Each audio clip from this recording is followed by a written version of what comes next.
समीर, एक लड़का जो अपने वालिद की छोटी सी इलेक्ट्रिकल शॉप चलाता है, लेकिन उसे फोटोग्राफी का शौक है। इंजली, एक लड़की जो इसी शहर की लाइब्रेरी में काम करती है और पुरानी किताबों की दीवानी है।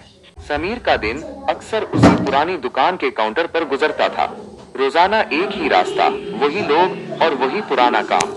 लेकिन शाम को जब दुकान बंद करने का वक्त होता, समीर अपना कैमरा निकालता और शहर की उन गलियों की तस्वीरें लेता जहां कोई ध्यान नहीं देता था, जैसे कि एक पुरानी दीवार पर उगती हुई घास या शाम की रोशनी में चमकती हुई चाय की कीतली। एक रोज लाइब्रेरी के बाहर वाली गली में फोटोग्राफी करते वक्त समीर की नजर इंजली पर पड़ी। इंजली वहां लाइब्रेरी की सीढ़ियों पर बैठी एक पुरानी किताब पढ़ रही थी। समीर ने उसे डिस्टर्ब नहीं किया, बस दूर से एक तस्वीर खींच ली। अगले कुछ दिनों तक ये एक मामूली सी रूटीन बन गई। समीर वहां से गुजरता, इंजली वहां होती और दोनों बस एक दूसरे को सर झुकाकर एक्नॉलेज कर लेते। न कोई बात होती, न कोई शिकायत। एक बार बारिश के मौसम में जब समीर की दुकान के बाहर शेड गिरने लगा, तो इंजली ने अपना छाता उसकी तरफ बढ़ाया ताकि उसका कैमरा भीगने से बच जाए। समीर ने मुस्कुराकर शुक्रिया अदा किया। आप रोज वही तस्वीर क्यों लेते हैं? इंजली ने पूछा।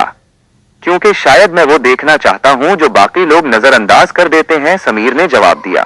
इंजली ने मुस्कुराकर कहा, तब तो आपको लाइब्रेरी के पीछे वाले बाग की पुरानी खिड़की की तस्वीर लेनी चाहिए, वहां की रोशनी बहुत अलग होती है। बस इतनी सी बात हुई। अगले दिन समीर ने उस खिड़की की तस्वीर ली और अगली बार जब वो लाइब्रेरी से गुजरा तो उसने वो तस्वीर इंजली को दिखा दी।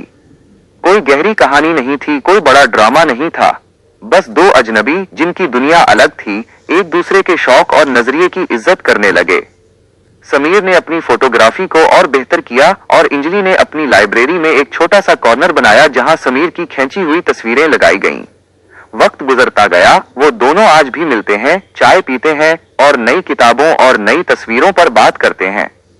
जिंदगी वही पुरानी सड़क पर चल रही है, बस अब उसमें एक नया मोड़ आ गया है जहां वो दोनों एक दूसरे के साथ खुशी से रहते हैं।